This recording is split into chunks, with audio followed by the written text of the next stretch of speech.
Hi, it's Wednesday, October 31st, 2018. Maneco 64, home of alternative economics and contrarian views.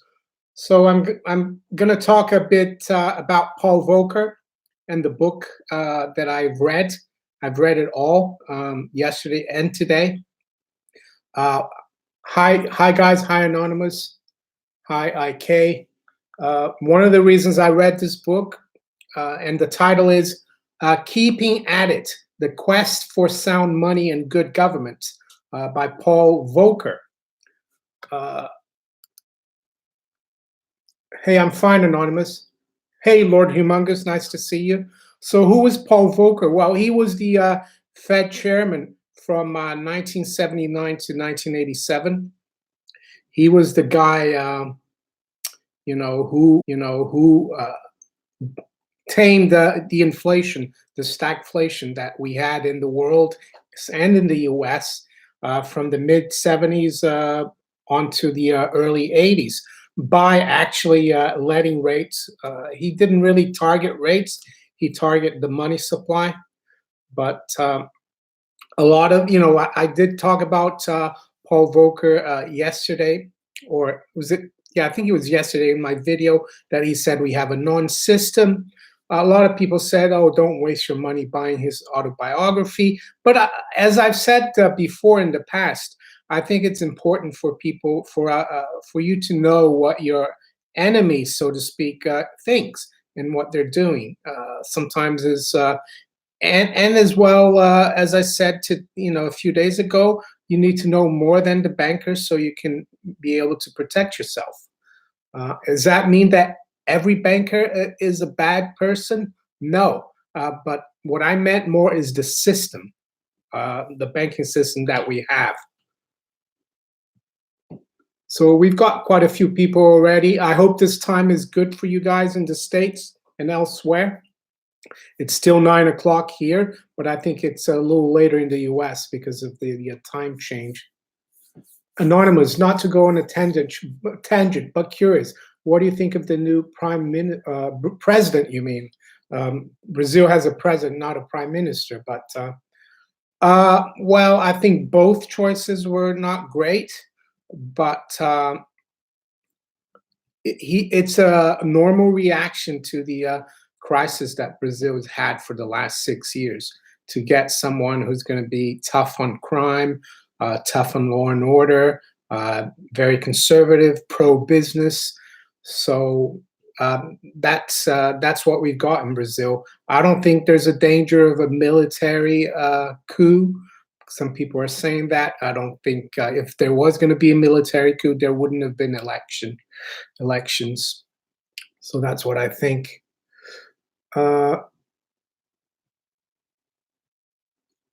Anonymous, heard Amazon Prime gives you free online digital reads.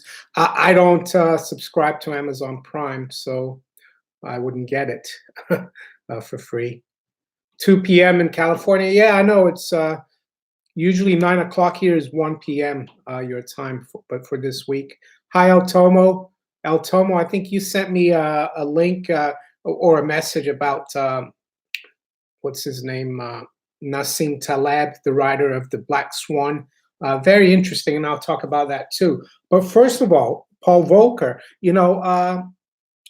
I recommend you don't have to read the book because I'm going to do hopefully a good synopsis, but you might want to read it.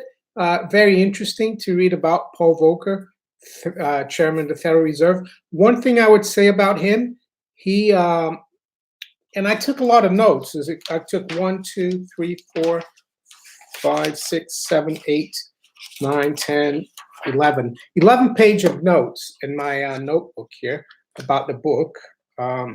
But I think I'm going to talk more. I might go into it a little bit. But what I would say about him is that he epitomizes the connection between the U.S. Treasury, the Federal Reserve, and the Wall Street banks. And why do I say that?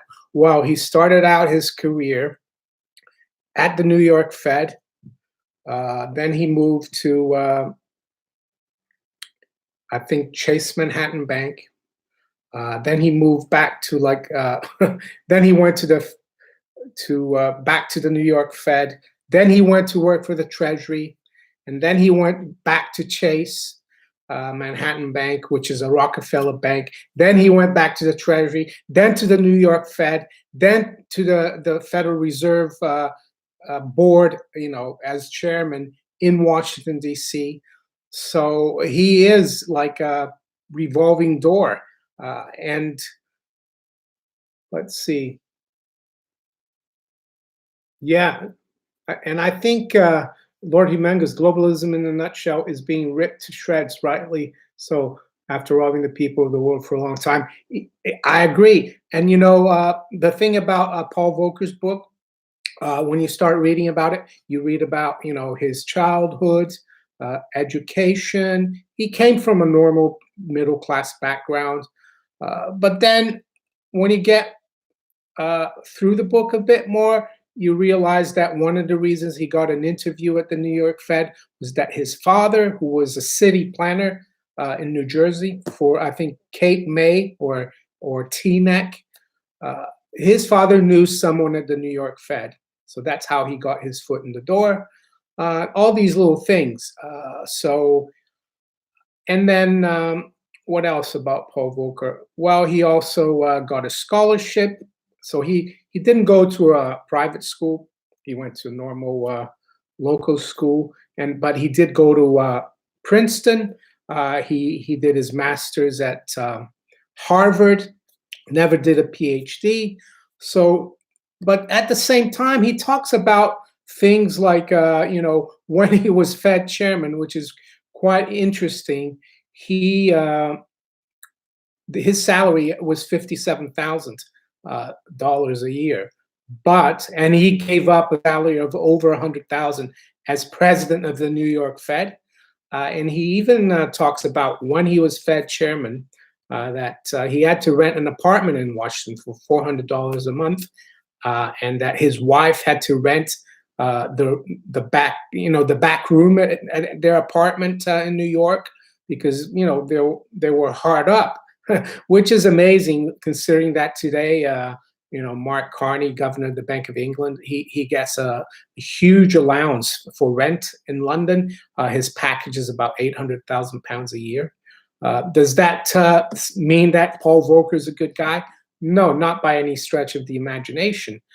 Even though I think he's a decent person, he's so, how can I say, in a bubble that he doesn't look outside the bubble of government and central banking.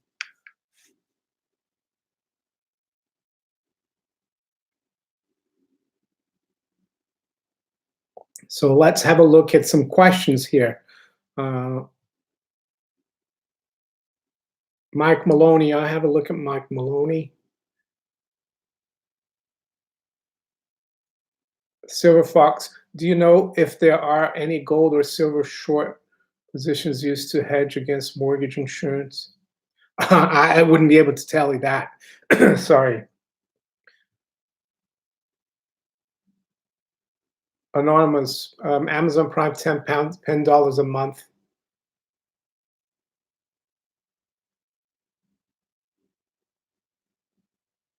How come the trolls have retained power for so long?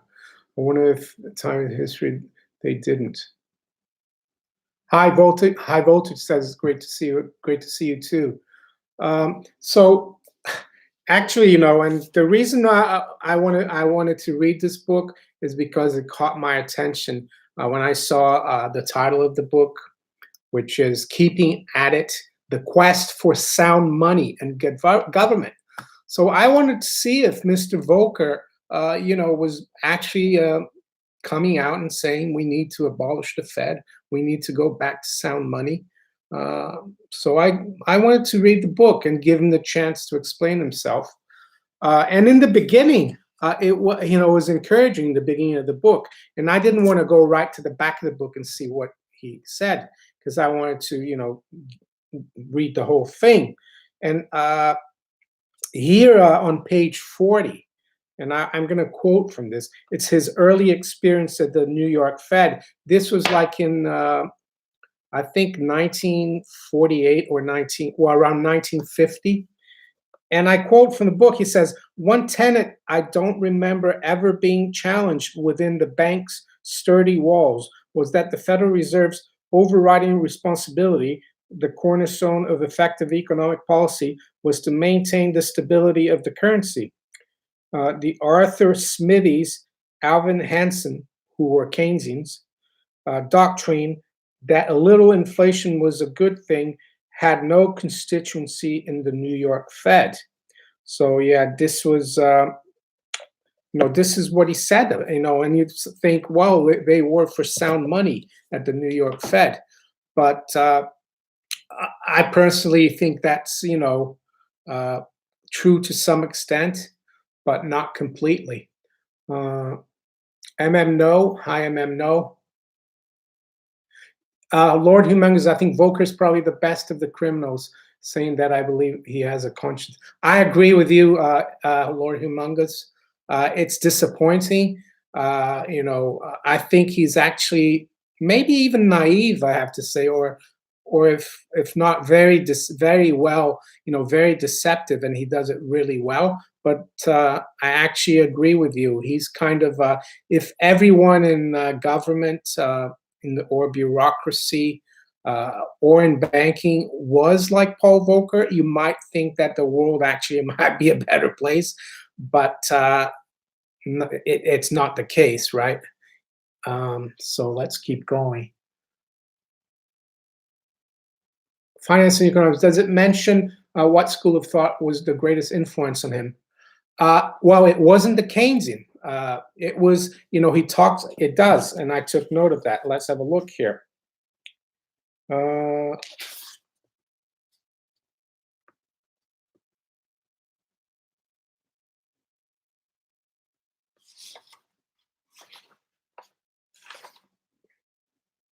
I didn't write it down, but I do remember he actually said that at university he didn't learn. He didn't do a degree in economics, even though he did a lot of economics classes. His degree was more in public, public policy. He wasn't. His father was a city manager for a small city in New Jersey. So they were very conscious of being good.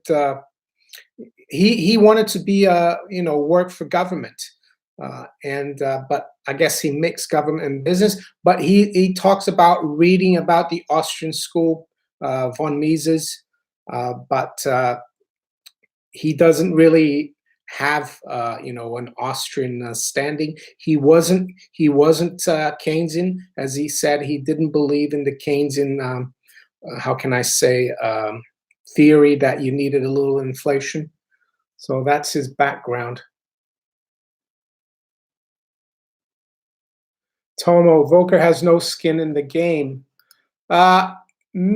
Maybe not anymore, but I think what he says is quite important. People still listen to him, even though he's 91 now. He did work for the Obama administration. Not that it's a great thing. After 2008, they brought him back for the Volcker rule.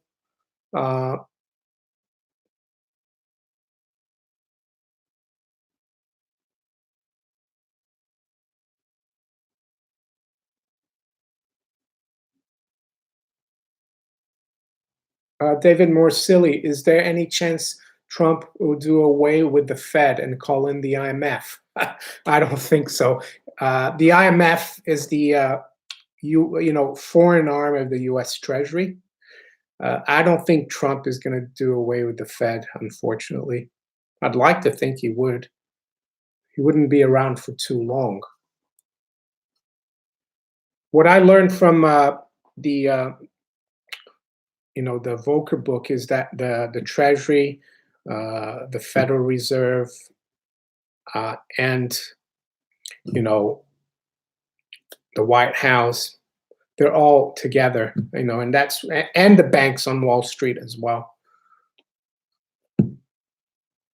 Global Observer, have you looked at the work of Professor Werner? I have. I've spoken a lot about it in the last month. I have looked at it. It's very interesting. I don't agree with him on everything, but I think his concept of having decentralized banking, small banks, a lot of banks is a good thing.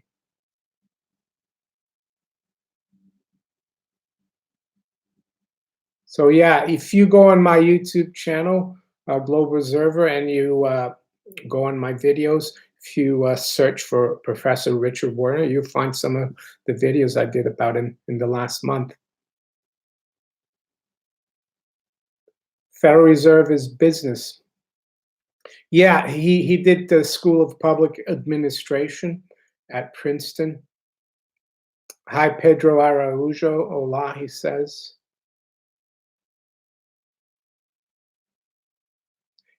And one of the reasons why, and then, let's have a look. I wrote a lot about, one interesting thing he talks about. I think they were talking in the 60s at the Treasury about making, because they're thinking about building the World Trade Center. And the governor of New York at the time was Nelson Rockefeller. And he wanted the bonds that the project issued to be tax-free, even though it was going to be, the project was going to have a lot of private businesses renting. It was against Treasury guidelines. And he told that to his boss at the Treasury, Paul Volcker, and the guy, his boss at the Treasury, said the following: Nelson Rockefeller gets special treatment from the U.S. Treasury. So that was the Secretary of the Treasury, Dillon, said that to Paul Volcker, because Paul Volcker actually said, he can't get tax-free financing because it's going to, it's not a 100% government business. It's going to be, he's going to rent to the private sector. So that's how powerful the Rockefellers are. The U.S. Treasury doesn't tax them and lets them finance their projects tax-free, even though it's for private purposes. So I thought that was really interesting. So let's have a look. Soon a candy bar will cost $50, says Best Website.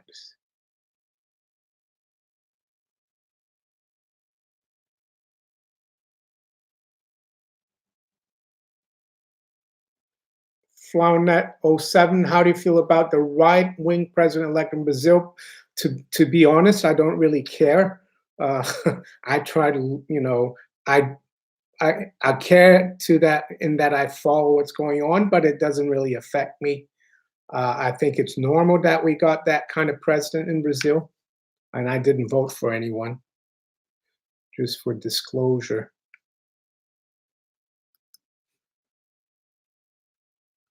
When is the UK housing market going to take a dive? Need to invest in another, but waiting.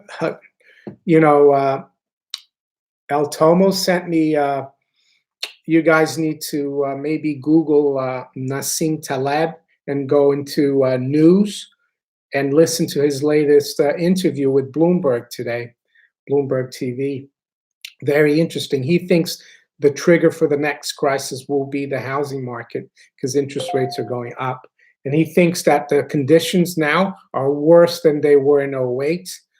He's not predicting any time or when it's going to happen, but he's just saying that the risks are really bad because the debt is increased, astronomically since 08. Nothing's been done to fix it.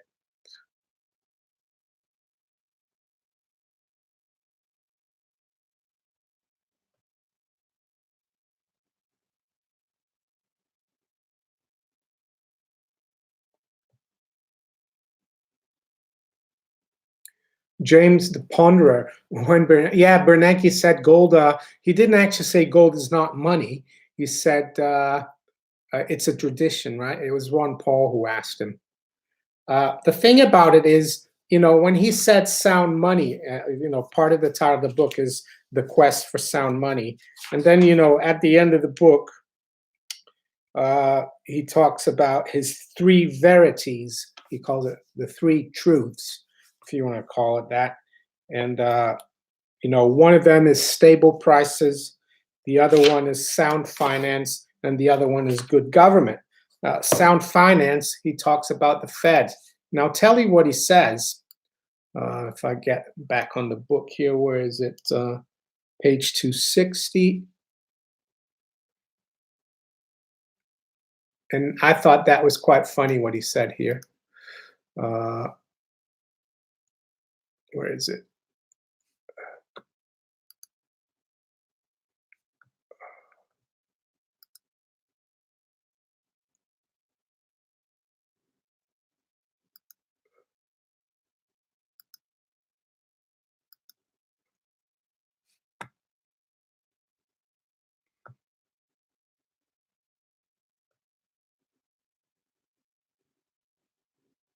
Sorry, guys, just trying to find the.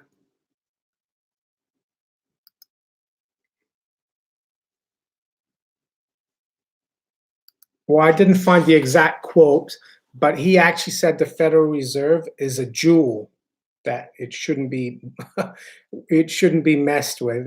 And he wants sound money, but his version of sound money is not going back to the Constitution and lawful money, gold and silver. It's having the Federal Reserve. He doesn't mention the fact that since the Federal Reserve has been enacted, the dollar has lost more than 90% of its value, which is quite amazing. Where's Billy? Billy's upstairs. He went upstairs. It's a bit colder now, and he went upstairs and is asleep. Didn't want to wake him up.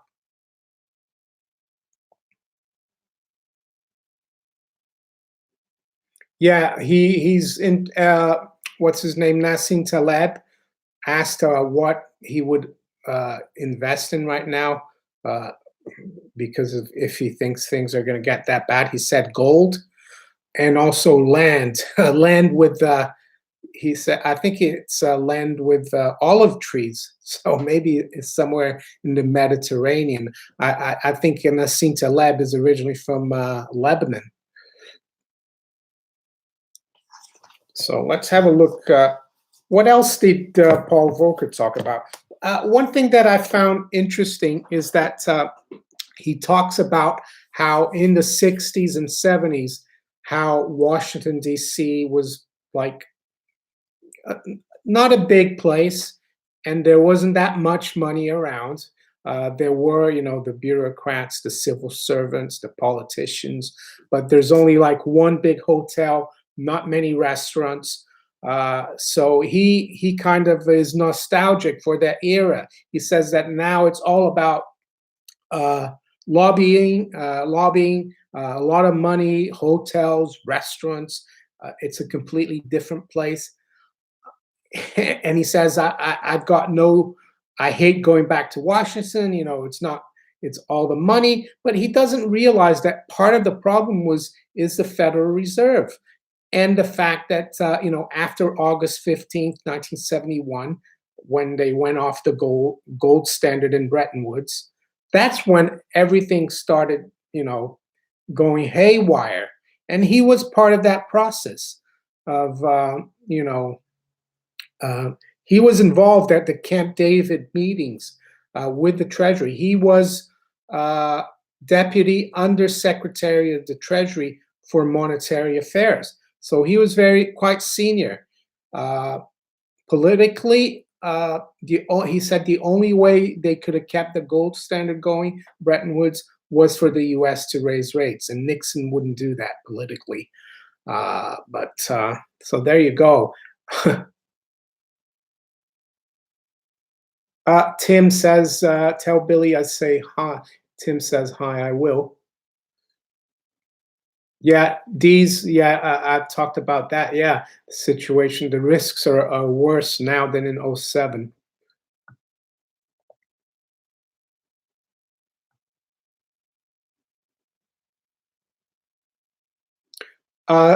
Sash Media 1, I'm confused, don't know what to invest in. Sometimes the best thing is inaction. I think, yeah, because if the crisis will be as bad as people like Taleb are talking about, even if you put the right bets on in the financial markets, you might not get paid because of you might not, because of the counterparty risk. Lix59, thank you for the super chat donation. I was 16 when that fool Nixon pulled that shit. Yeah. The thing is, I think we need to go back to the Federal Reserve as always. And it's interesting because in the book, Paul Volcker talks about how the Federal Reserve, up until the early 30s, the most, the board of the, the board of directors of the Federal Reserve in Washington, D.C., had very little power. All the power was in the New York Federal Reserve, which is owned by the New York banks. And who goosed up the stock market in the 20s? It was the New York Fed under Benjamin Strong. And that's what led to, and I've got it here, I wanted to talk about that. That's what led to Executive Order 6102. That was on April 5th, 1933. The Fed's, New York Fed's action led to that in 1933. And what was this executive order? Well, that was the confiscation of gold of the American people. And they only had like 40 days to hand in their gold. Guess to whom? Their Federal Reserve, their local Federal Reserve banks. So it was the bankers in New York who engineered that pump and dump. A lot of people talk about that it was the Fed, but actually all the power was at the New York Fed at the time. So what do they do with the Treasury was forced to do that for them, where and people had to hand in their gold to the Federal Reserve. The Federal Reserve, of course, gave it to the Treasury. The Treasury put in Fort Knox, and the Federal Reserve still has the gold certificates to claim that gold. So Paul Volcker here is saying that the Federal Reserve is a jewel, that they are of sound finance, and that they're going to be, they're what America needs. But they stole America's gold, the New York Fed, in 1933. It's amazing. So that's why we need to be ever vigilant. And you need to, if people ask you, oh, have you seen this new Paul Volcker book? He's calling for sound money. You can tell them. You can say, oh, it's rubbish, because I've read it and I've told you. And I recommend you guys read it if you have the time. If not, you can take my word for it. I think it's, I don't know, Paul Volcker. The other thing he has done is he's been in a lot of committees to clean up things, corruption in the UN, the Iraq arms for oil, food for oil corruption. He's been involved in other things. He's quite respected, but don't be fooled. I was almost fooled, in the beginning of the book, believing that because he's a decent guy, actually. He's not. He seems quite reasonable, but he's playing the game. He's one of the boys, the bankers' boys, and that's what he is. So let's look at some of the question. No, he doesn't mention cryptos. He doesn't even mention. Well, he mentions a lot gold only because of the crisis. In the 60s, he talks about how the U.S. started losing a lot of its gold. But and now there's no mention of using gold to help the system again, which I found amazing. He wants to have sound money, but that doesn't mention gold as a solution or the abolition of the Federal Reserve. No, so he doesn't mention cryptos. No, I think a lot of people turned a lot of gold, James. Because they had, they made a lot of money, the Treasury, from that gold. A lot of gold was handed in.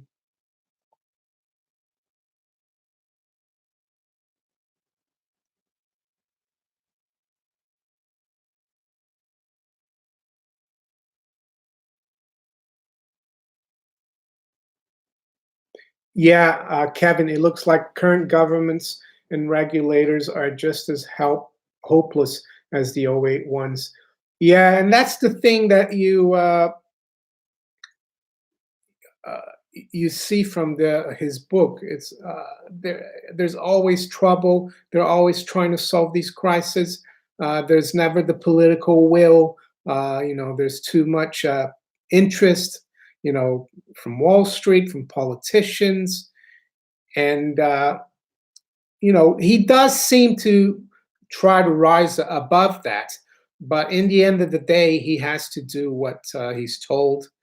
Um, and I actually think I would describe him as how can I say, like a fireman for the globalists. That's what he is. When things get really bad, they bring him in, uh, and he fixes things. But he doesn't fix things to how can I say, he fixes things so the globalists stay in power. He's not there to really help the American people, even though he's very like how can I say, he seems very patriotic. He believes in public service, in the civil service. He considers himself more of a bureaucrat than a businessman, and he believes in good government. But he admires Alexander Hamilton, who created the Bank of the United States, and he doesn't mention the fact that the United States grew and did really well from 1837 to 1913 when it had no central bank. Never mentions that.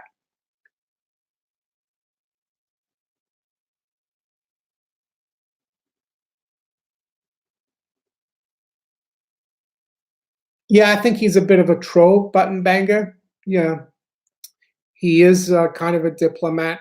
He was in his degree, his master's degree was to do with foreign affairs and government at Harvard.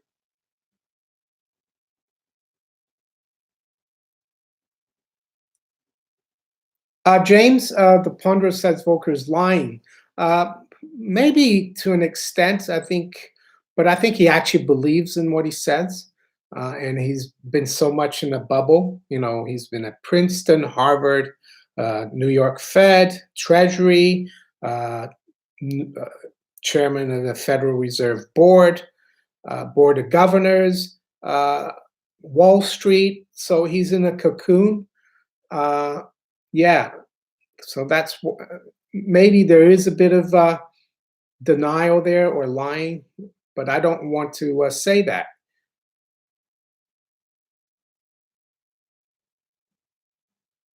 The man is, have you ever driven a Lambo? No, I haven't.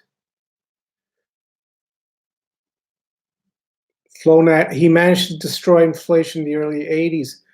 Uh, yeah, he did tame inflation or slay the dragon of inflation.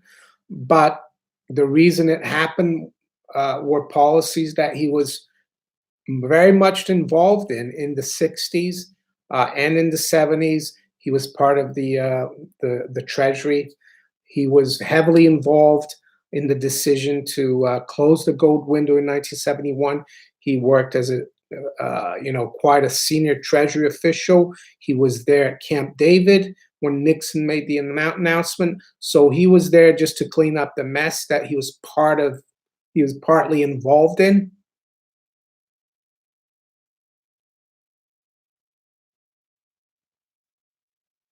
Yeah, Jason DeRosa. You've probably listened to Norman Dodd's interview, right? About the Carnegie Foundation. Yeah, that's right. So let's have a look at some of the notes I took about the book.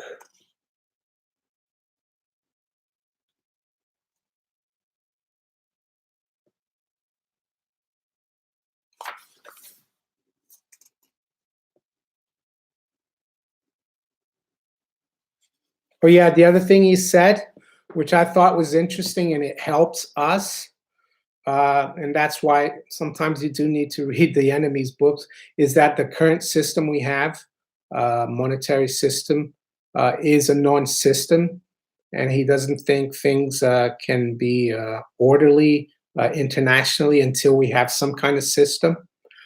So he doesn't even mention the petrodollar. So that's a really interesting point that I thought from it.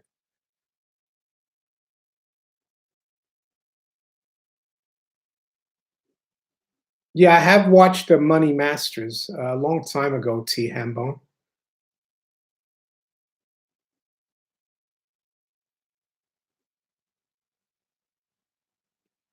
Lord Humongous, they got a Bush-related clown from Harvard running for governor in Colorado, Walker Stapleton.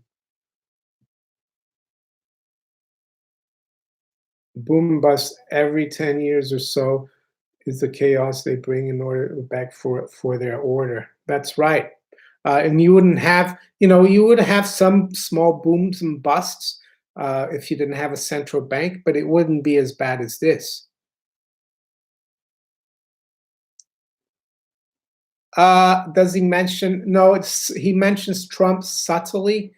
Yeah, he mentions how divided the country is now politically, but he doesn't mention him. You know, he doesn't use the name Trump, but you can see he's talking about him.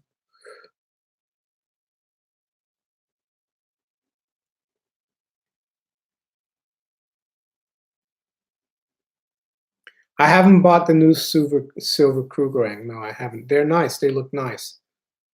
I've seen it.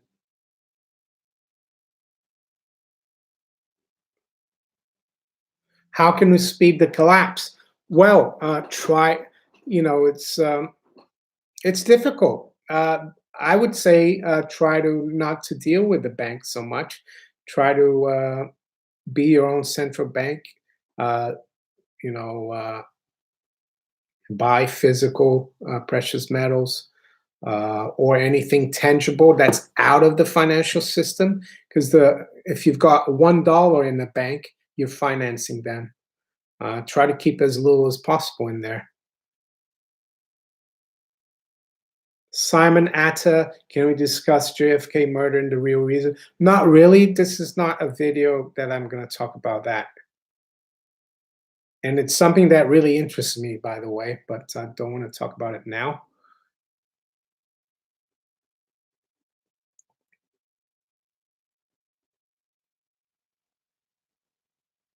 Nunia business. I wonder why we haven't heard anything about HR 5404. Yeah, that was from the congressman from West Virginia, Mooney, I think. Well, the thing is, when you present to legislation like that, it has to be first approved by a committee and voted upon, and then it goes to the floor for voting. So it hasn't really come out.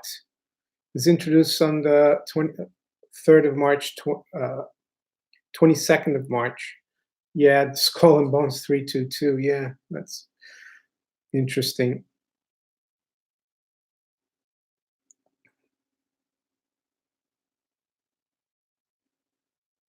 Yeah, it's not only America that's been fleeced by the by Wall Street and the politicians, the whole world. And how is the Wall Street fleece the whole world? Through the IMF and World Bank, which Mr. Volcker talks a lot about. He thinks they're good institutions. He talks about problems they've had, corruption and stuff, but he still thinks he thinks he's investigated the UN as well, but he thinks it's a good institution. So he's an apologist for the globalists. Yeah. Oh, the other thing that I wanted to talk about is the stock market. Someone was talking about how the top, it's an article here from Zero Hedge, godfather of market analysis. Technical damage done to the stock market is much worse. Ralph Akampora. And he thinks it looks a lot like 1987, that the stock market could be due for much bigger drops. And he talks about the record close was October 3rd. in the Dow, 26,828, October 3rd. And that date for me is interesting because first, it's my birthday, October 3rd. And second, it was the day when you guys in the States had that special text message from the government. Do you remember that? October 3rd, you're supposed to get a message from Homeland Security or FEMA, and it was supposed to be at 2:18 p.m. New York time. So could that have been a message by President Trump to his friends on Wall Street? Today is the high for stocks. Get out today, because who knows? Because he also delayed that. I think it was supposed to come out in September. So could it be that October 3rd is the mark the top, and that message was not really for us or for you, the general public, but for his friends, for the power, for the 1% or even less.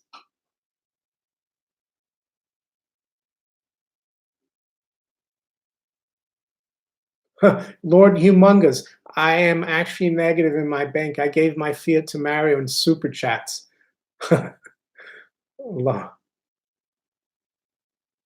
Sash Media, no, not many people are into precious metals in the UK. There are people who are into it, but silver right now is a little bit more expensive than a McDonald's meal. Biggest steal in history. All eyes on me. I've been thinking about this for a while. If silver is the second most used commodity, second to natural gas industrial in the world, why would prices ever go to? Yeah. Trying to see. So we've got 158 people.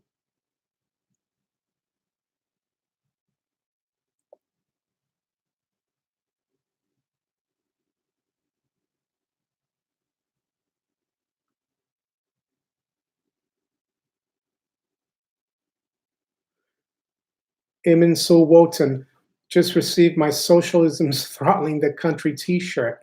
Oh, great. Did you order one of those? That's good. That's nice. I got the sweatshirt, the hoodie.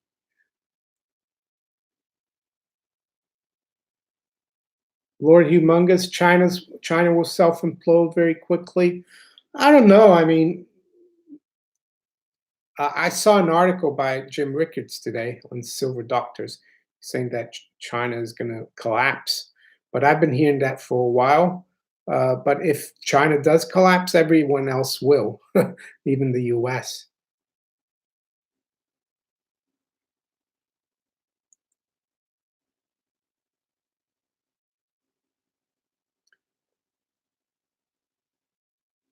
Mark Sushinak from Switzerland.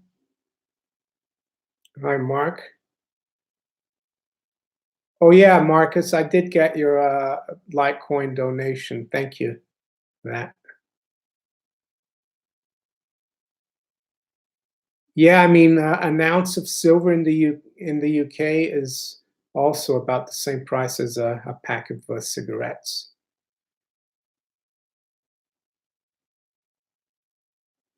Pablo Pina, can you see the US dollar climbing, short-term metals lower? Well, it has done that. The dollar has actually climbed against the yen in the last few days, and that's why gold's come down. But yeah, because you need to look at the dollar yen. Because when the dollar usually goes down against the yen, gold goes up, even if the dollar is strong against the pound and the euro. Because recently the pound and the euro have rebounded against the dollar, weaker dollar, and gold's still gone down. And the reason that's happened is because the dollar is rebounded against the yen, about two big figures.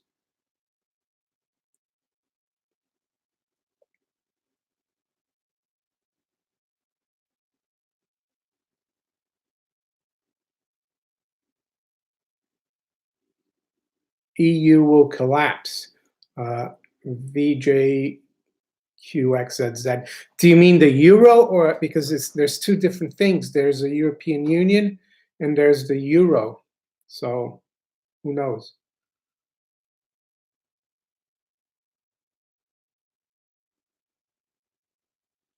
the thing about the precious metals, and I'm not saying I don't get annoyed sometimes with the price action and stuff, and the price that they're at, but you need to look at them as insurance, and we need to think of them more. How many grams have we got, not how much it's worth in fiat, because I think when the crisis comes, it might the fiat price won't even matter because the system will have imploded, and the important thing will be to have the physical.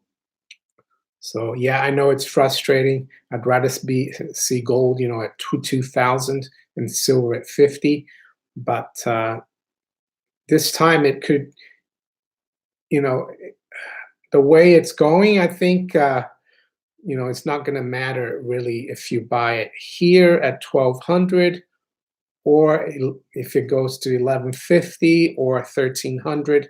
You just have to have it, in my opinion.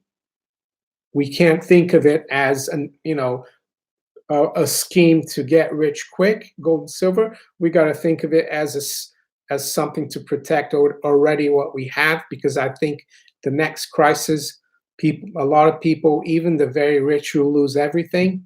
And if you can keep what you had before the crisis, you're going to be very well off. Why not answer my all eyes on me? Well, I didn't see your question. There's loads of people. If you want to get my attention, I'm sorry, but I'll read your question now. I'm not trying to avoid you. Why not? Why would silver go to 5,200 to be sustainable if it's needed in so many industries? The cost of production will be sustainable. Why? Why would silver go to 1,500 and be sustainable? Oh, well, because when it's at 50 and 100, miners would have the incentive to go out there and find silver, and then the supply would keep up with the demand. That's why.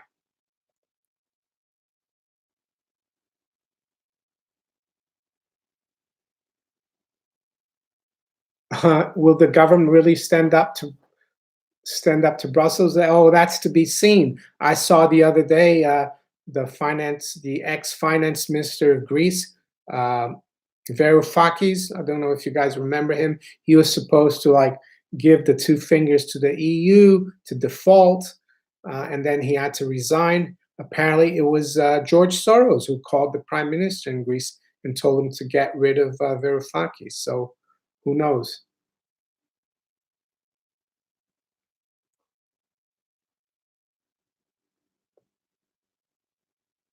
Paul Anders, take the gift of manipulation in the metals market and get on with your life. Hell's coming soon enough. That's a good way to think about it. Angelica, I am concerned about USA midterms week. This could result in social unrest given the current polarization. Yeah, definitely. It's next Tuesday, the 6th of November, the midterm elections.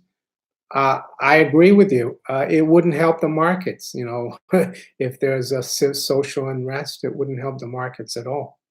Even though some people think if the Republicans win big time, that the market is going to rally. But like you said, it could we could see blood on the streets, so to speak, or literally.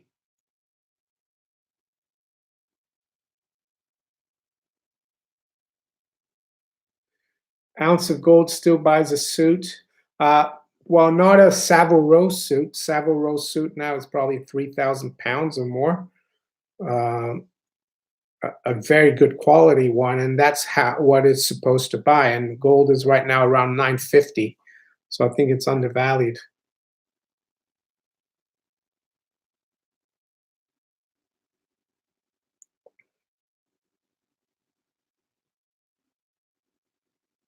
Uh, Sash Media, is gold a 5-year, 10-year, 5-year?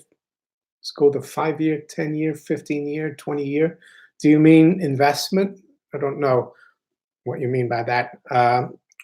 I think gold is just the currency that I choose as my currency. Uh, and anyone can, you should have the choice to choose your own currency as a savings instrument. So it doesn't matter for how long it is. You just save with it. So yeah, so I guess if you're younger and you're starting to save in gold, it's going to be a 20, 30 year. But if you're older, it's going to be a bit less because you might need to use it when you get older.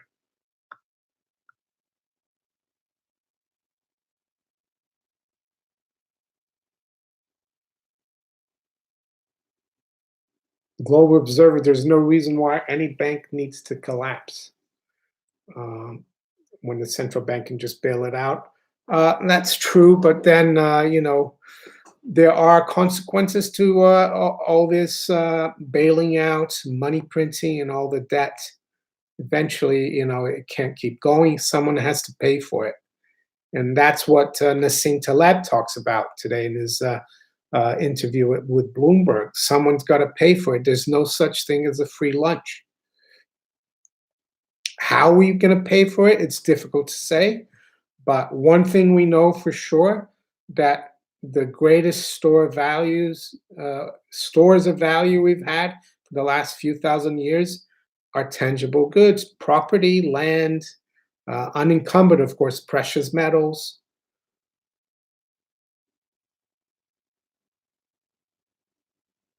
James the Ponder, why is there an ethics committee? Well, because they have to pretend that, like you said, they're all criminals running the show, because they have to pretend to the public they're doing something about it, right? And that's how they use Paul Volcker as well. The powers that be, they have used him as an elder statesman to say, look, we're not that bad, and we got this honest guy doing this, but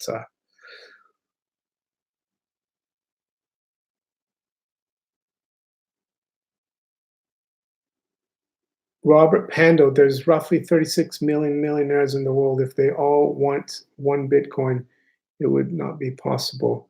I highly advise everyone have one Bitcoin. Well, I think it would be possible. Why not? It just depends on the price. That's another thing. I get a lot of comments about gold as well. People saying, "Oh, gold is useless. There's not enough gold in the world." Well, not at current levels. So it just depends on the price. But I agree with you.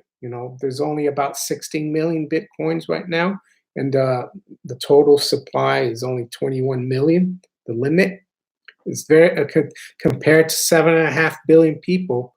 It's not too much, is it?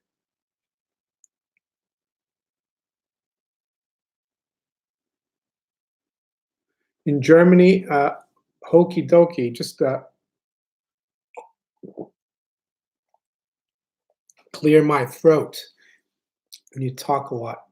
Hokey dokey. In Germany, it's crazy now. People are so brainwashed. I've been there this year for 6 weeks. If you talk about euro, you're a Nazi. Never saw this before, and I'm not 20.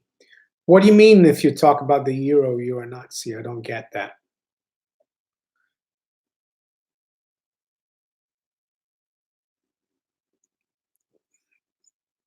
Sash media and Indian culture, gold is money.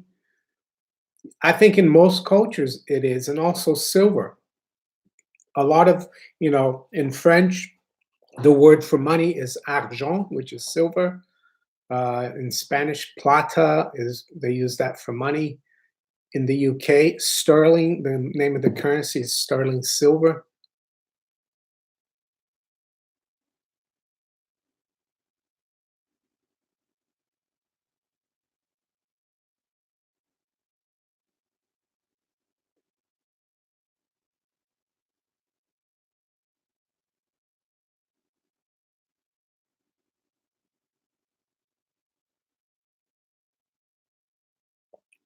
One green Mitzi, I went to the Fed, and most Fed employees are from a particular ethnicity. Well, that's one thing that I don't cover. I don't want to, talk about ethnicity or colors or religion. I just focus on the system, and Funnily enough, Paul Volcker, he's I think his grandfather was German on the father's side and the mother's side, and they were not of the ethnicity you're thinking about. So there you go. It doesn't matter the religion. It's that we have to expose the system that's screwed up, the fiat money system, the central banking system. It's not conducive of freedom. You know, it's central planning, central banking. It's very easy. We know central planning failed in the communist world, in the Soviet Union. Why should it work now? Central banking. Why, do we have a central supermarket of America? One company looking after all the supermarkets? No, we have competition. It should be the same thing for money.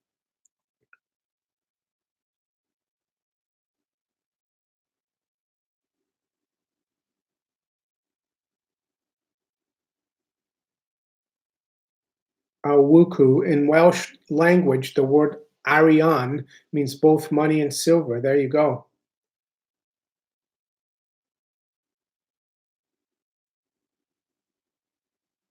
EU controlled by clowns, yeah, unelected clowns. But I think it's not only even the UK, we're part of the EU. Even if we leave the EU, we're still going to be controlled by the unelected city of London in the UK. So is it better than being, it doesn't make any difference. Paul Volcker is just a puppet for the major shareholders of the Federal Reserve and Rothschild central banking system. Yeah, I've come to that conclusion, Pat. I thought I was going to give him the benefit of the doubt and read his book because of the title, but yeah, he's, like you said, he's no more than a puppet.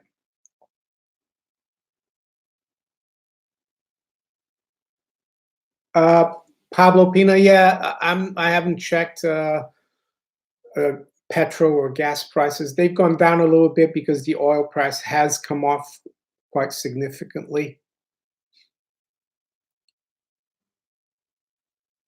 Doesn't mean to say things are more stable.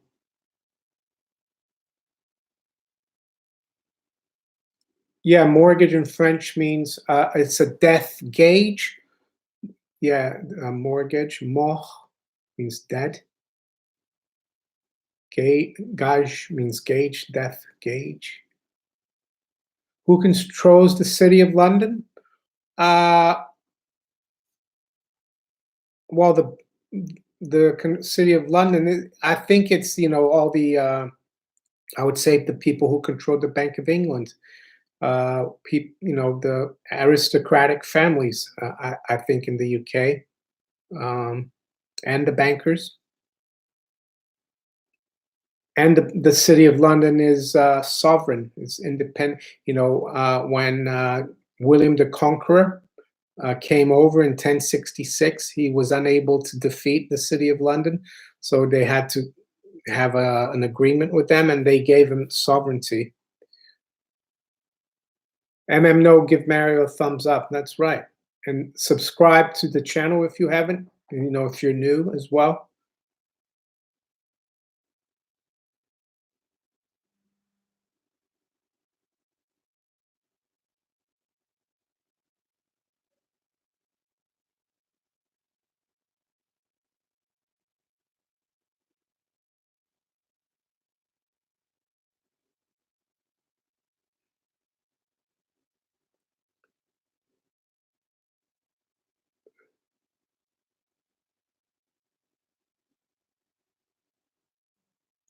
Yeah, Lord Humongous, the U.S. is the military arm. D.C., which is also is not part of the United States. Washington D.C. is a district of Columbia. The Vatican is like the how can I say, the spiritual or whatever, or the and then London is the finance arm.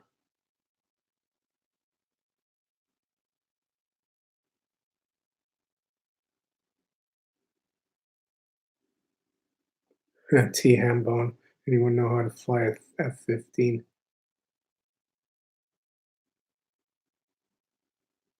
Well, the Brazilian currency's already rallied even before he won, the Brazilian president.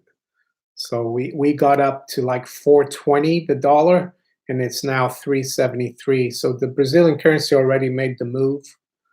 We'll have to see what it does.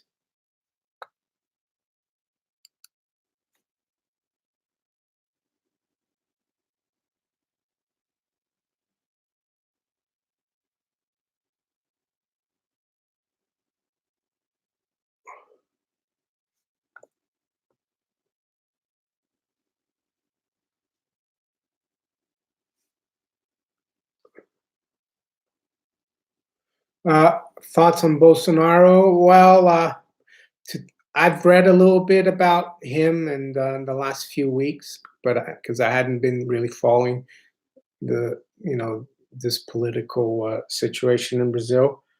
Uh,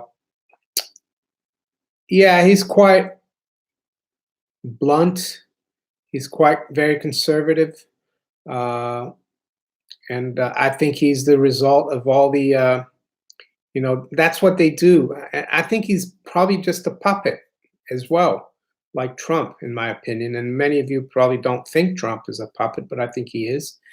And and that's how they play us. They in Brazil they caused a huge crisis since 2012.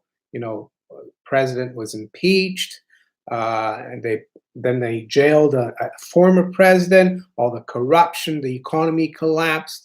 So he's a result of they create the problem, then the reaction, and Bolsonaro is the solution. And he's going to bring things that they wouldn't have been able. They were going to do things in Brazil that they would not be able to do if they hadn't had the crisis that we've had. So that's all I see him in. Trump is the same thing. Uh, you know, uh, he's gonna. People were tired of the establishment, but they did that on purpose to bring someone that's so outrageous like Trump or Bolsonaro that people will accept him. But they're going to do even more outrageous things. So he's been used. That's how I see these two guys.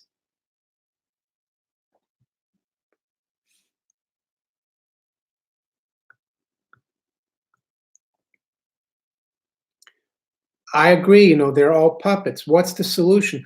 Well, the solution is to have sound money, because if we have sound money and no central banks, it's very difficult to finance all these stupid, and wars, all the big government. And without big government and wars, politicians don't have as much power, because they can't scare us. Because right now, what they do is they have access to all this fiat money, and they create crisis, and they give us solutions. They scare people. The only solution is to abolish central banks and go back to sound money. Well, let the people decide what they want to use as money, and people are not stupid. They're going to use gold and silver, probably, maybe cryptos. Who knows? Pat, do you own a set of Encyclopedia Britannica? It's a new censorship strategy of YouTube. You're in trouble if you post it below your videos. I don't own Encyclopedia Britannica, but I did used to have my parents, my dad had that when I was in Brazil. When I grew up, we had Encyclopedia Britannica. Uh, so you're saying that YouTube is censoring Encyclopedia Britannica? Wendy Bevan, your anti-Semites are running amok. Not sure what you mean by that, Wendy. Um, Not sure. I think you're in the wrong chat. We don't talk about religion here. We only talk about markets, money, precious metals. I never talk about religion or race, because the Semitic people are from the Middle East, aren't they? They're not a religion even anyway. But let's keep going. Mike, you're welcome. Mike says, thank you for your channel. Mike Sushnek.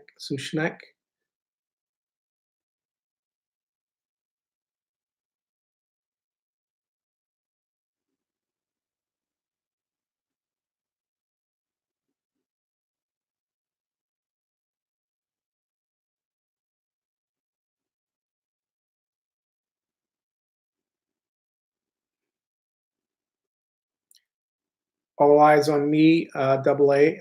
Yeah, cheers. All eyes on me. I'll see you next time.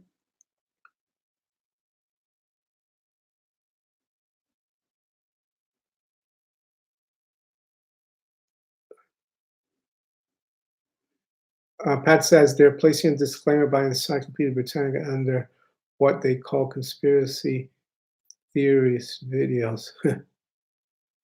Yeah, I mean, the term conspiracy theory was developed, was invented by the CIA in the 60s to try to discredit people who wanted to find out the truth about what they were really doing. And I even think the term fake news is probably developed by them.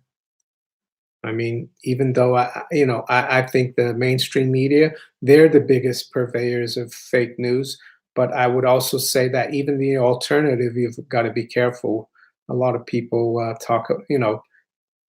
create fake news. I saw someone saying, "Oh, Brazil now is going to invade Venezuela.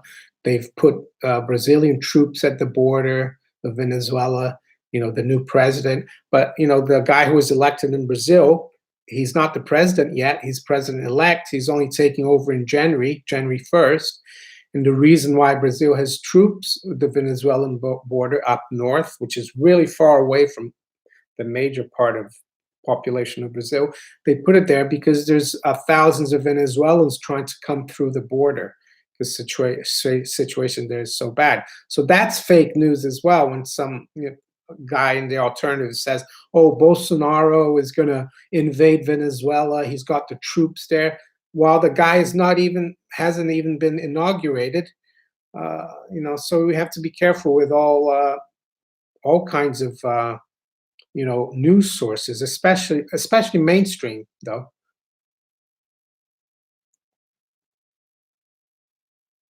Roger Handy, do you believe derivative markets will implode like so many people are pumping, or do you think the markets will keep covering derivatives like precious metals? Well, the derivatives market, they're just side bets on the underlying markets. And the reason why they're dangerous is because they're so leveraged. Let's say there's $1 million worth. Well, I'll give you the example. If someone sold your house, a contract on your house being, at $1 million, they think your house is going to go down in price. And then other people did the same bet on your same house. 100,000 other people did the same bet on your house. And that's what derivatives do. It's highly leveraged. It's on underlying assets, and the bets can get bigger than the underlying assets. And if that underlying asset moves a small percentage, it can implode everything. So, yeah, derivatives are dangerous, and they've evolved because of the fiat money system, because everything's more volatile, and the bankers and the central bankers, they use derivatives to try to manipulate the markets. But the flip side of that is it's highly leveraged. There's over a quadrillion nominal amount worth of derivatives in the world.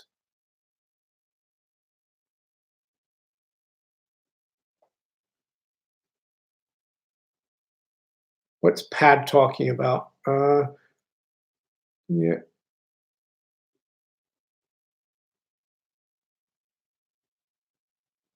Okay, I'll go look at the Money Masters video.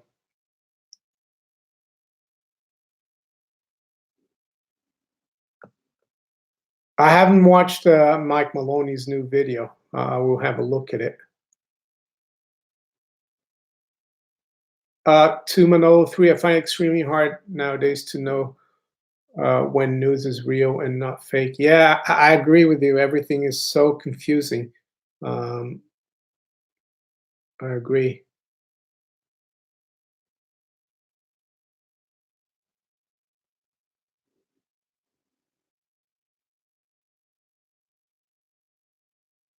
Henry Ford. Yeah, Henry Ford, he said that if the American people knew exactly how our monetary system works, there would be a revolution the next day. Hmm. Yeah, derivatives are a scam. That's right. They have a use for agriculture, for farmers and and producers. But prior to the 70s and 80s, prior to the closing of the gold window in 1971, derivatives were something just for commodities, and then you know, they introduced it to to finance, and because of the exchange rate volatility, interest rate volatility.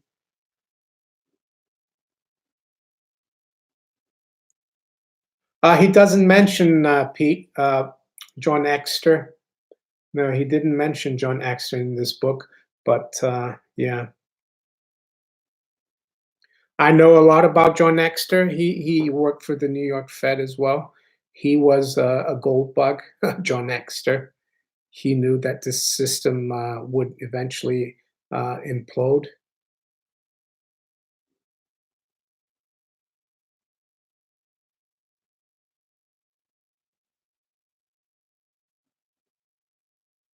The mainstream is not confusing once you learn the Masonic numerology. Yeah, there's a website, Gematria News. I don't know if he talks a lot about the numerology. It's a bit overwhelming, though. It's almost like everything's planned. It's a bit crazy. Will Daughter, derivatives are fun too. Oh, I do know very well, Will, because I was a futures and options broker, which is an exchange traded derivative for 20 years in the city of London. So I know a lot about derivatives. They're fun, but very dangerous. I don't think they're for, even the professionals, they get clobbered with it. It's what brought down Orange County in 1994. They went bankrupt because of derivatives. Uh, yeah, he talks about derivatives, Paul Volcker. And it's interesting what he says. I'll try to find it here for you guys. Thank you. You see, so I know he's a puppet, but sometimes interesting to see what he says. So I'll read here from page 237. He says, okay, let's see. I cannot, this is what Paul Volcker says, I cannot claim expertise or even close familiarity with the rapid development and application of financial engineering. Along with other members of my generation, I was struck a couple of decades ago by the enthusiastic presentation of a young London investment banker to a high-level business conference at the Villa d'Este in Lake Como, Italy. He concluded with a strong warning. Businesses, particularly financial businesses, that were not fully aware of and capable of using new instruments of finance would be doomed to failure. And he goes on to say, I found myself sitting in the audience next to William Sharp, a 1990 Nobel laureate in economics, whose Sharp ratio has become a widely accepted measure of risk-adjusted returns for fund managers. I nudged him and asked how much this new financial engineering contributed to economic growth, measure of GNP. He said nothing. He whispered back to me. It was not the answer I was anticipating. So what does it do, was my response. And this is what this Nobel Prize winner said. It just moves around the economic rents in the financial system. Besides, it's a lot of fun. So there you go. That's what Volcker talks about. The derivatives is just moving rent around. It doesn't create anything of value for society. It's just and it's dangerous as well, and it's fun as well. But it's going to bring down the whole system.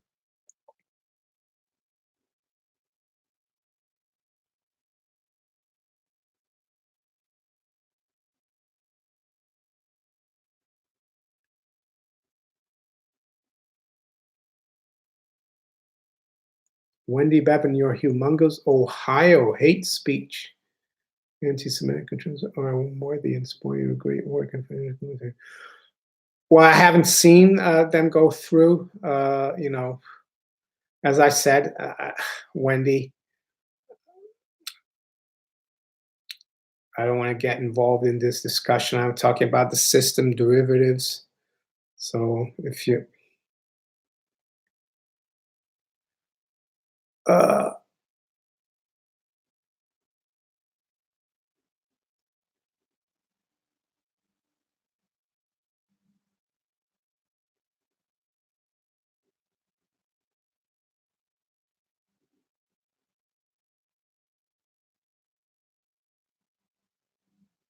yeah, Peter G. That's the thing. He seems to be naive, and the derivatives are a result.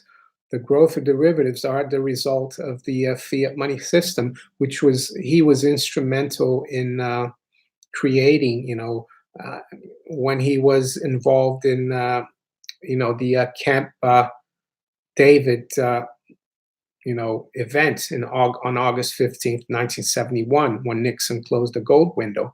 Nixon could have raised rates to defend the dollar price of gold at 35. There was an option.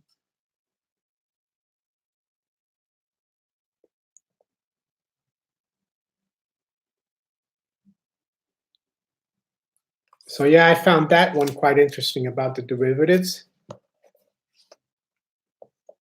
Roger Handy, does Volcker sound remorseful or ashamed about his involvement with monetary policy that steered us to where we're today? No, he doesn't. No, he doesn't. He just sees himself as like a fireman. He's trying to solve the problem, and he doesn't. Money Jabber, hi Money Jabber.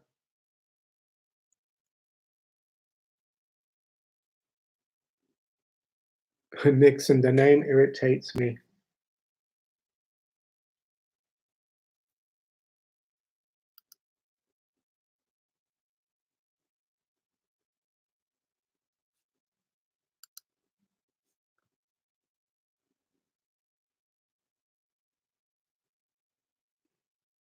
Hans Werner, which spread in price is reasonable?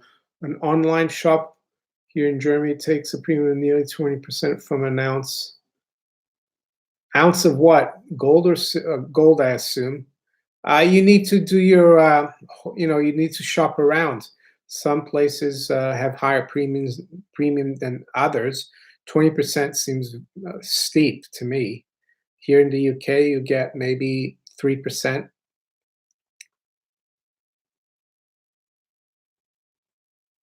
Yeah, it was suspending the convertibility of the United States dollar for gold temporarily. That was the term he used, and it's still being suspended. Where are the fake markets at, Mario? Let's see. Well, right now, the Dow is up 11. The Dow futures, S&P is down 1.25 points. NASDAQ 100 futures down 3. Gold is at 1215.50, up $1. Silver 1425. So we're fairly quiet right now.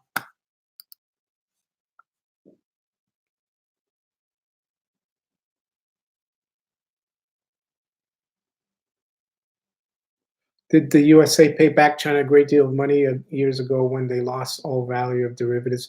Well, in the 08 crisis, It was one of the reasons there were a lot of bailouts of Freddie Mac or Fannie Mae. I think the Chinese held a lot of those bonds.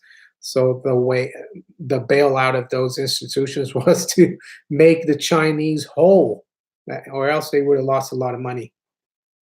Yeah, Ryan, I have noticed that bond yields are keep creeping up. We're now, let's see, the 10 years at 314. So it's quite a big move up from yesterday. It was 307, or the beginning or end of last week, beginning of the week. It's not good. It's not good. Higher interest rates are going to make the deficit harder to service. It's going to snowball the debt. It's going to hurt stock prices because many people, we all know that stock prices are based on the forward, you know, value of the cash flows of stocks. And the higher the rate, the lower the value of stocks. So,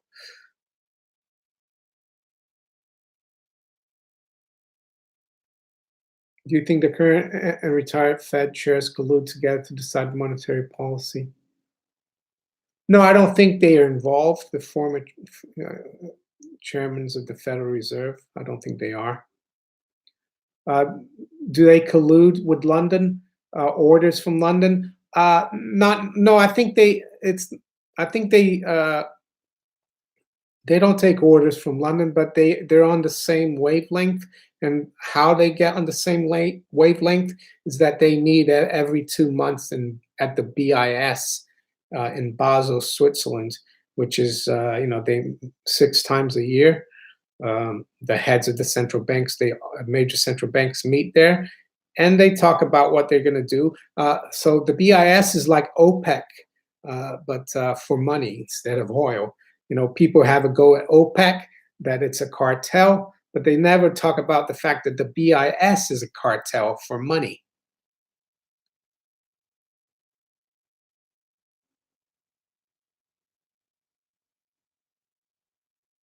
That's right, Ohio chemtrails. Fed answers to the BIS, BIS answers to the banking families. And the amazing thing about the BIS is that they're open for business for the Allies and the Axis powers during World War II, and they did business while the sheeple were fighting and killing each other, and that's what I find amazing. Alan Watson, what do you think was the reason that JP Morgan sold their headquarter building in New York City to the Chinese back in 2013? Yeah, I remember that, and it's got one of the biggest vaults. And a lot of people say it's because that's where they're going to keep a lot of the precious metals and the silver. I think that's what you mean, right, Alan? Marika Suchanek, thank you for the super chat donation, 10 Swiss francs.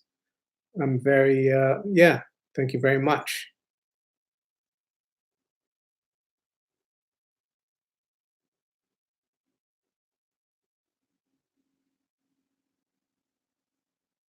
Jens Buddha, can the rising US interest rates blow up CDS exposure of Deutsche Bank? Yeah, of course it can. But not only Deutsche Bank, but other banks. So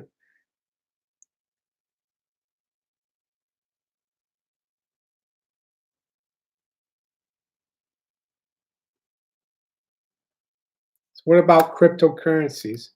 Cryptocurrencies have rebounded a little bit in the last few hours. Uh, Not that much, but they're still a little bit under pressure.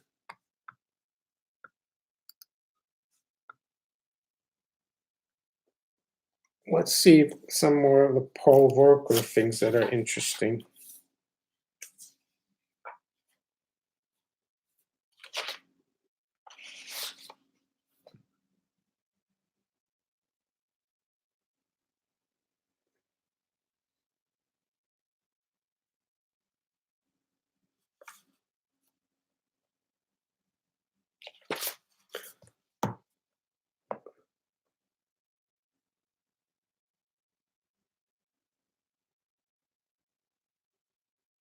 Looter 92, when you were a pawnbroker, did you get much gold? How much did you pay?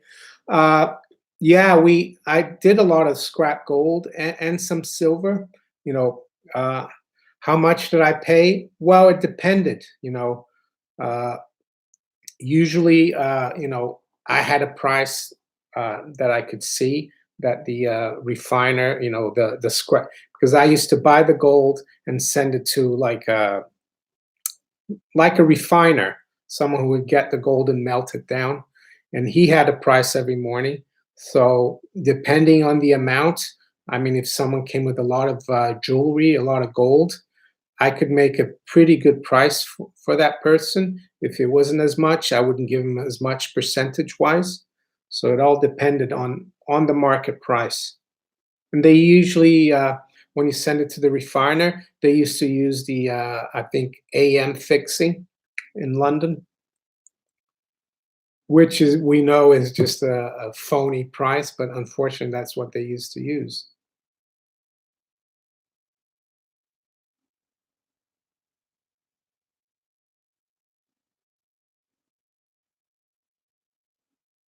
Moni Jabber, what's your favorite coin? I mean, bullion coin, I would have to say the sovereign because I live here in the UK and it's convenient. But other coin, but I love I like all gold coins. I don't really have a favorite. I like the bars as well. I'll show you guys a bar that's very rare. Let me just get it out. Uh, where is it? It's from the enemy. It's a Rothschild 50-gram bar of gold. This one here. See, it's very rare. Uh, and I could probably get a lot more than spot for it. It says NM Rothschild and Sons RMR, and in the back it says 999 50 grams. And why it's rare? Well, because the Rothschilds they went out of the gold business, like refining, in 1968, so it's really rare. It's difficult to find. They used to actually mint all the gold coins for the Bank of England or for the government, the Rothschilds. Um, you know, so they're in charge. They're in charge of doing the minting. So that's my favorite bar. I would say that's my favorite piece of gold, actually. Not because I like the Rothschilds, but I think it's interesting. Alfredo Washington, thank you for the super chat donation. Check your accessibility settings for text to speech for your questions. Do you mean like when people ask questions that it comes up when you do a super chat question? I don't know. You've asked me that before. Uh, I'll have a look at it. Can you still get Rothschild bars in the UK? If you look online on eBay, there are some people in Belgium that put it up for sale and in Germany, but I wouldn't buy it off eBay because it's really high. I got mine from goldinvestments.co.uk a few years ago. And also they used to, and I always ask them if they have some. They rarely get it. Goldinvestments.co.uk, of course, is where you can get the promo code discount from an Echo 64, 0.5%. But they barely get it. That's why it's so rare. Alan Watson, what percentage of your friends and family in your economic bracket invest in silver and gold? Well, I'm not, I don't know. I mean, I don't have much family here in the UK. My wife, she's got family, cousins, but she's not close to them.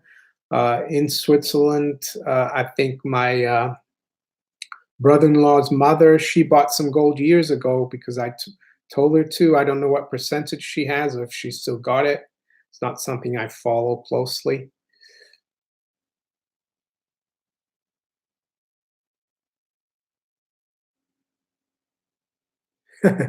Lord Humongous.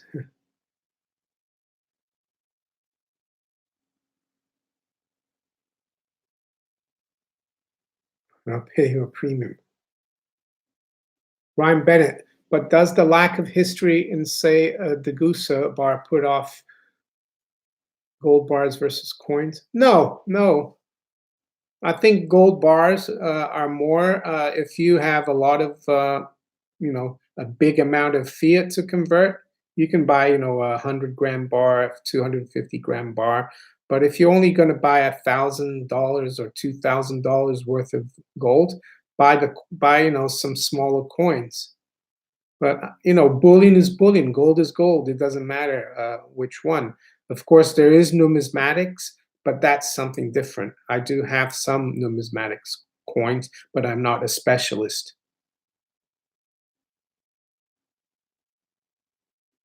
Food or gold? Up to you, really. Gold, you can always exchange gold for food if there is a crisis. A farmer will not accept paper when the currency collapses. They will definitely accept gold or silver.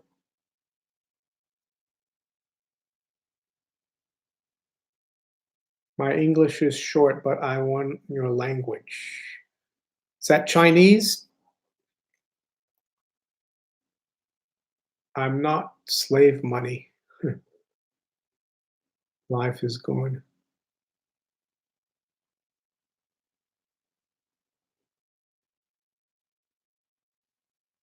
Oh, you're Korean. Hi, how you doing?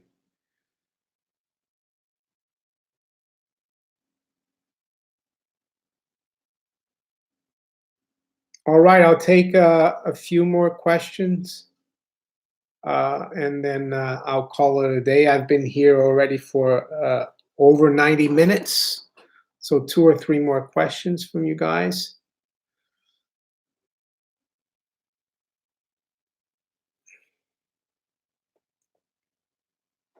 Let's just see where the markets are right now. Not much happening, really. Pretty much unchanged. Thanks, Lord Humongous. You have a great rest of the day as well. Well, you're welcome, 2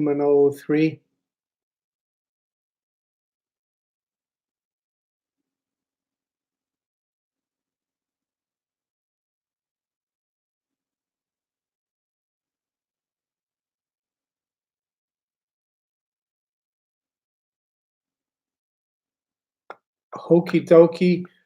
I like this international community. Can you do a WhatsApp chat for us? Well, I could do Telegram, maybe, but I don't know about WhatsApp. I don't want to. El Tomo says, thanks, Mario. Good evening. Thanks, El Tomo. Have a good evening as well. Thanks, Marek, for the super chat donation. Appreciate it. All right, everyone. Thanks again for participating in the live stream. I recommend the Paul Volcker book. I know he's a globalist, a puppet, but you can learn a lot from his book. Don't be fooled. You can learn a lot about the system, and I recommend it.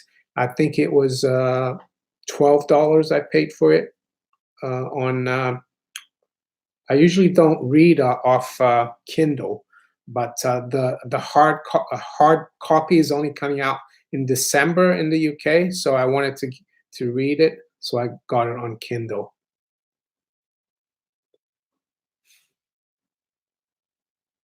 Okay, take care. Bye.